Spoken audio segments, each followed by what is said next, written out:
Hello, ladies and gentlemen, boys and girls. Welcome back to another episode of Acquisitions Anonymous. My name is Bill Sandra. I'm here this week with Michael Girdley and Heather Anderson on the internet's #1 podcast about buying, selling, and operating small businesses. And we are talking about a clean room supplies company that's been around for 40 years. It's got $1 million of EBITDA. And maybe for the first time, nobody can find anything wrong with it. Even Michael does not poop on it. And that is a double entendre if you listen to our last episode. Even Michael does not poop on this one. We actually liked it, a really interesting niche, $1 million of EBITDA supplies for clean rooms. I hope you enjoyed this episode of Acquisitions Anonymous.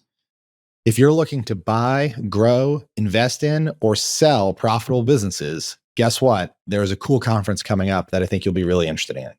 The M&A Launchpad Conference is happening May 11th, 2024 in Houston, Texas. And if you're interested in small business deals, you're going to want to be there.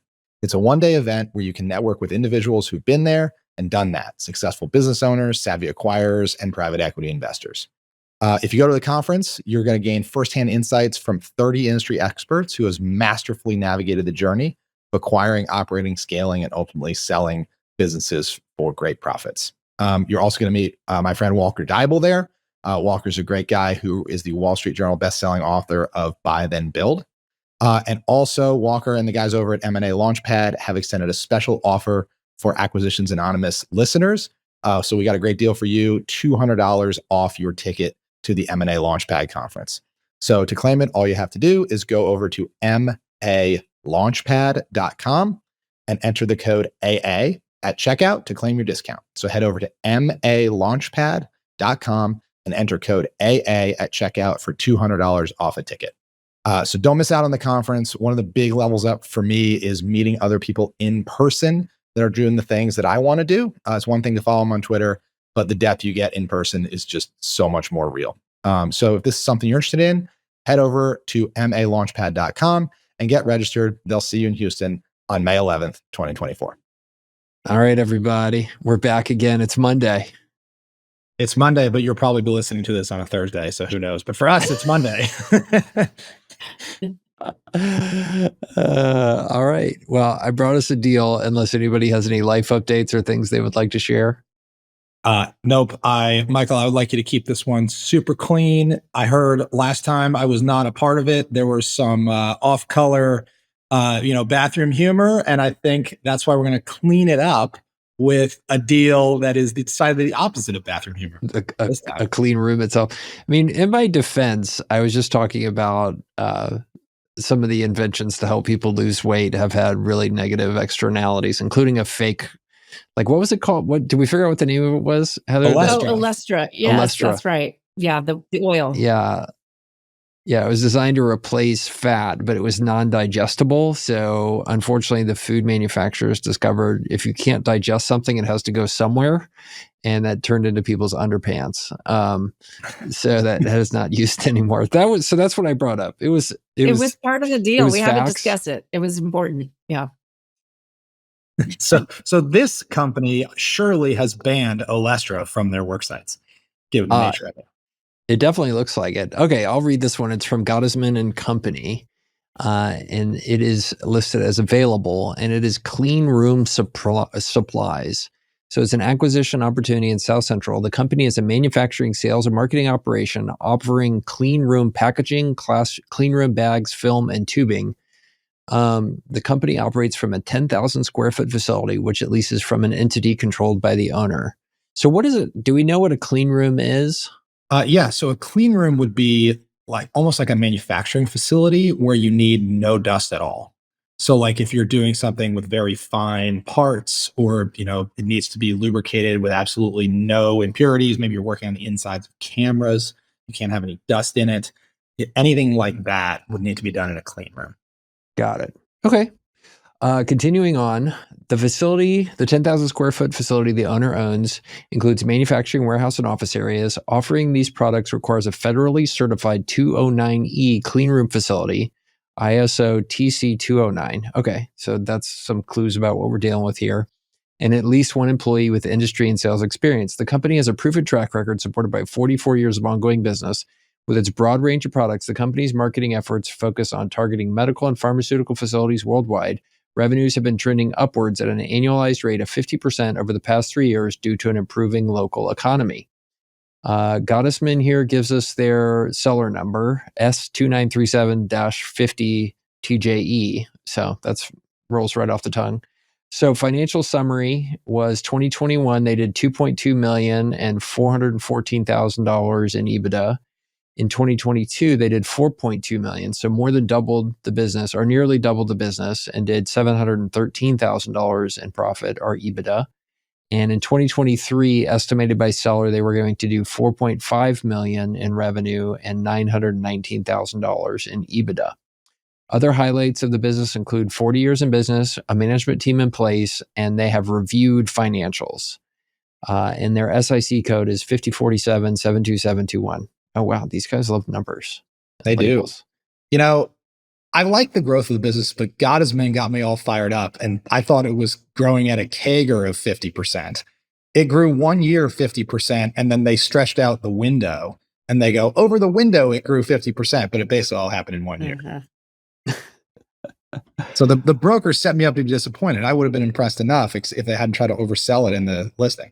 Yeah, it has a 20% profit margin. It's grown pretty rapidly. I guess I would want to know if there are some customer concentrations, especially when you're serving, pharmaceuticals and medical. Obviously, there are some big companies there, and it's very possible that you have a few large customers, and your growth is really tied, or your not growth is tied to those customers and what they're doing. But you are doing something that's sort of a disposable supply. So I kind of like the nature of the business. It seems like it would be, pretty stable in terms of revenue going forward. Oh yeah, I love this at first glance, right? I mean, you got a clean room. I imagine the cost of the films, like what do they say they do? Packaging, bags, films, and tubing is probably not a material part of your cost structure. I wouldn't think if you're operating a clean room. I mean, it's most likely like utilities, electric to keep all that air totally clean, and the labor for whatever's going on in the clean room. So changing your film supplier, if you're happy with them, to save a couple pennies is probably not worth it. Probably flies under the radar of, things that get bid out every year. It's recurring, as you mentioned, Heather. It has a bit of a moat here with the ISO certification they need to have. There's a lot to like about this. Mm-hmm. Well, this is one of those things where any little mistake can ruin your clean room. And kind of the way I like to think about businesses like this are like airplane parts, right? Like there's a lot of really big businesses. TransDigm is, I think, the most famous one. That's a roll up of airplane part suppliers. But basically what all these folks have realized is you don't want your airplane to crash because you save 3 cents on a screw.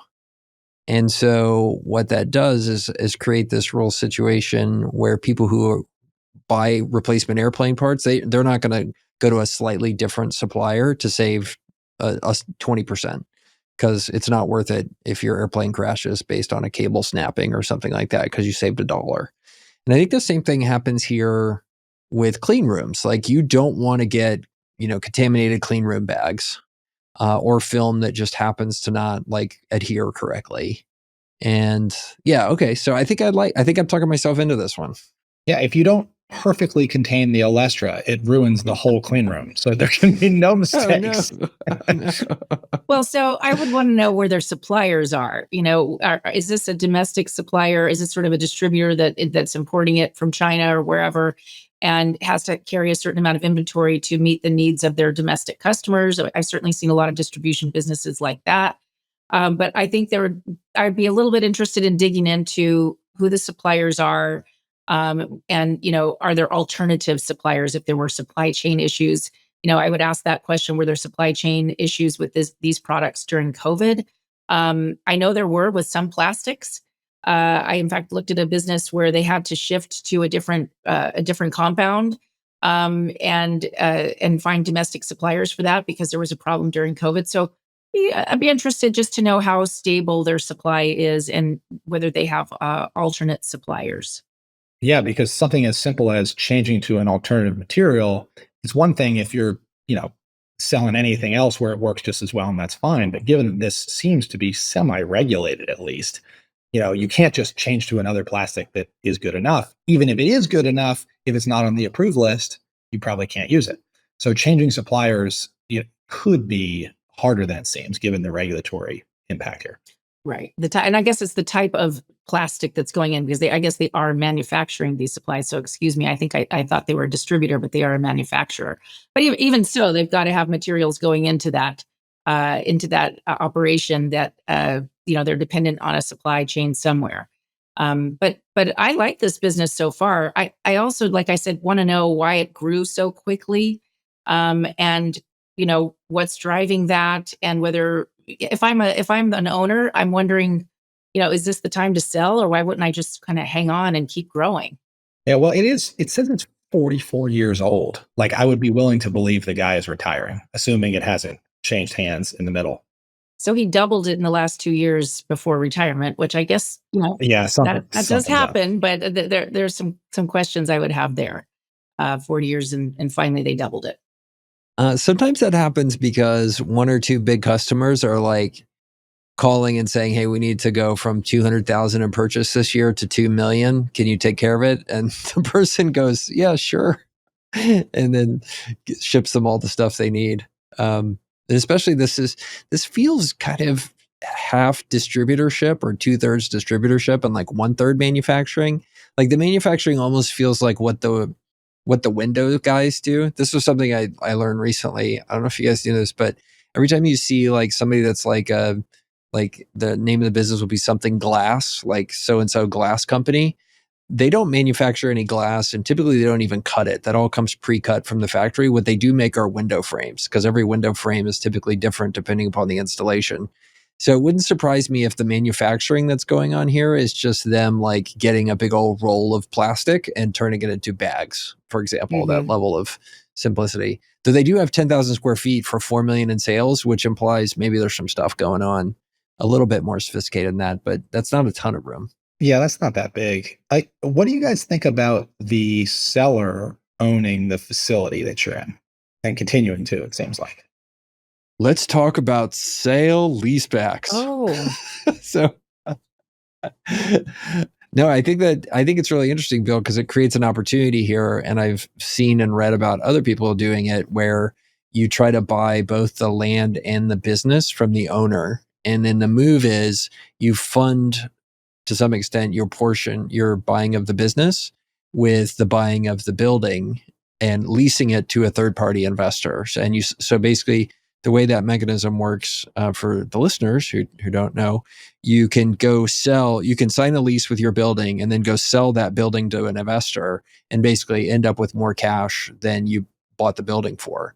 And so a lot of people do that scheme when they're buying a business plus the real estate, is get rid of the real estate and turn it into a lease premise by doing a sale leaseback like that. Yeah, but I think the seller is already knew all that and has pulled that off, because it says the company operates from a 10,000 square foot facility, which it leases from an entity controlled by the owner. So I think the owner may have listened to your podcast already, Michael. Or what is often the case is, this particular 10,000 square foot warehouse property is owned by an LLC that the owner has created. And it happens to be like half the cousins and all brothers and sisters own portions of the LLC. I've seen that before. I've seen that a lot. A lot of SBA loans are used to buy owner-occupied real estate, and the SBA changed the rule a long time ago. You used to have to be mirror ownership to the business, and then they changed the rule and said, that the holdco of the real estate could be owned completely differently if you want it than the business, as long as the business is guaranteeing the loan. So you do see a lot of family and friends or other folks brought into the real estate holdco. What goes through my mind whenever I look at these listings and they say that the real estate is owned by the seller, I want to know whether the rent or occupancy expense has been normalized in the EBITDA that we're looking at, because a lot of deals it's not, meaning the seller hasn't been charging the company market rent. It's been well below or sometimes even over. And then the broker doesn't adjust it in the advertised EBITDA. And you have to find that later and find out whether EBITDA is going up or down based on paying market rent. Do you think there is any concern here that if, let's say you can transact it and that's all taken care of, and even if you don't have to worry about any of that, do you have any risk here that now your landlord knows the financials of your business intimately and exactly how much you can pay? And there's a certain transparency there. He probably also understands intimately exactly how hard it is for you to move. Because I wonder also if this stuff needs to be manufactured or kitted or whatever they're doing in a clean room space. So I wonder if this 10,000 square foot is a clean room. So, maybe it's just a whole pain in the butt to move. Would you worry that just your landlord has way too much insight into your business?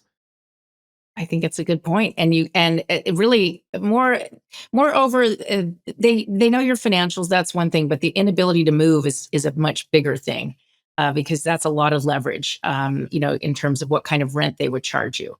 If you go to get SBA financing, the lender's going to balk at anything where the seller's trying to kind of gouge you on the rent. So you kind of have the bank on your side in that case, of saying, no, that's too high. We want this to sort of be a market rent. But I will tell you a story, kind of a funny, not funny story of a deal that I helped a borrower buy a couple of years ago. And the seller owns the real estate, still does. They rent it from him. And he had some excess space where he had a tenant, and the tenant moved out. And this particular seller was one of those that had a really tough time letting go. So they had a lot of challenges during transition to make it clear that he was no longer running the business. And yet to this day, he opened his own office in the tenant space and comes to work every day at the building where the business is located, even though he sold it 2 years ago. So there are lots of things to think about with your seller becoming your landlord. Things that you might not. Things you don't think to put in the contract. I can't have you as my neighbor. That's right. Either. Oh boy. But Heather, so the SBA does protect you here, right? Because you're going to need, let's say you get a 10-year SBA loan, you're going to need a 10-year lease on this space, That's right. And to your point, the SBA is going to make sure you don't get absolutely creamed on that negotiation. So it is likely that at least you don't have a problem for 10 years. Right. That's correct. And so, when you get financing, there's a lot of little protections that you get that you might not think about. And maybe the seller would eventually sell you the real estate. Sometimes the buyers will enter a lease option. So they'll get a 10-year term on the lease, but they'll have an option in 5 years or 3 years to go ahead and acquire the real estate at a set price. And I've certainly helped a lot of clients go ahead and buy the real estate in 2 or 3 years when that comes up. So that's also a nice way to look at something like this. I would think you'd want to own, if this is a clean room, and I think Bill, you might be right. It's probably some pretty specialized inside. You probably want to own this eventually, or at least have as much control over this property as you can. This topic also brings up, I think, a key negotiating point when doing deals is it can be really handy to have a third party bad guy. So like I have been in deal, and the SBA in your bank is like the perfect third party bad guy. So like I have had sellers try to negotiate, I was doing an SBA deal, seller trying to negotiate like wild earnouts and things like that. And you just go, sorry, SBA regs don't allow earnouts. Or I'm sorry that it's incompatible. Like bank says we can't do it. Like it's not me. I would love to do that. Seller, I agree. Sounds reasonable. But the bank it's a hard line. And it's not even, I can't convince them. It's in the SBA docs. Yeah. Right. Sorry. And that just kills it dead. So it's when negotiating a deal, it's really handy to be able to pawn it off on the bank sometimes. Yeah, absolutely. And oftentimes you're absolutely correct. The SBA has rules and regulations, and all the deals that get SBA financing have to fit within those. And it does make for a little bit more of a homogenized market. I've certainly done deals outside of SBA where anything goes, sort of. At least there's not rules governing it, and it does get a little hard to understand some of the more complex structures that buyers and sellers end up coming up with. Sometimes they're just a little too complex for the deal. What do you guys make of this? What appears to be a throwaway line at the end, but I think is interesting. Revenue's been trending upwards over the past 3 years due to an improving local economy. What do you make of that? Local. Yeah, that word local is the thing that makes me interested. Yeah, because I would think their customer base, up until you pointed that out, I was thinking that they could ship this product all over the country and they weren't really very geographically constrained. But this kind of brings that into question. Maybe they are serving just sort of a local market. Maybe they've got a lot of pharmaceutical clients nearby. I'm not sure what the local economy would have to do with this. Does say this is in South Central. South Central So where? it's a decent So for what? South Central United States, which typically means Texas. Oh, is that where it is? I don't know. I mean, Gottesman Company is in New York City, but I think it's part of the international network of M&A business brokers. So It's like South good Central chance. LA. It's run by the gang. Yeah, that we have Or a South South Central Central here. America. Yeah. You don't want a business there. Yeah, if you're going to. I mean, this might be a different kind of Walter White style clean room if it's based in Ooh. South Central LA. I don't know. Yeah. Oh my gosh. But what this tells me is maybe there is a local bit to it. Maybe it's, we in the past have done like kind of these just-in-time distributors that even will set up like vending machines on site in manufacturing facilities where you can buy a wrench or a tool or something. And it becomes very like, my whole clean room is down for want of $10 of film. I need it delivered right now. Mm-hmm. Right? Which can end up creating what doesn't seem like it needs to be a local business, turning it into a local kind of delivery, just in time, value add type business. So I'm interested to know if that is why they say local here, if they just happen to be really good at local sales. Because if there's nothing that has to be local, there's a huge expansion opportunity. If it does have to be local, I'm not saying there isn't still, but then you got to think about expansion a lot differently. Well, they say that they're targeting pharmaceutical facilities worldwide, and then they mentioned local. So maybe local meant domestic economy. I don't know. It's those two sentences together are very confusing. Yeah, seems weird. I don't know. I'd have questions. Mm-hmm. But I like the business. I mean, I think this is worth a look. Clean rooms are not going anywhere. People still need them. There's more stuff in your favor getting domestically done in the United States. So we've got that going for us. It's in the South, ideally not South Central LA, but South Central someplace else, which continues to be the growth in the United States. And it's super boring, like seemingly a corner of supply for most people that they're not going to be shopping around for new vendors. It's probably, and it seems like it's pretty hard to get into this market as well. I mean, you have to be federally certified as a clean room facility, and then you have to have somebody who's been in the industry to get the license for it. Like those are all very good things. Some good moats and good tailwinds. Absolutely.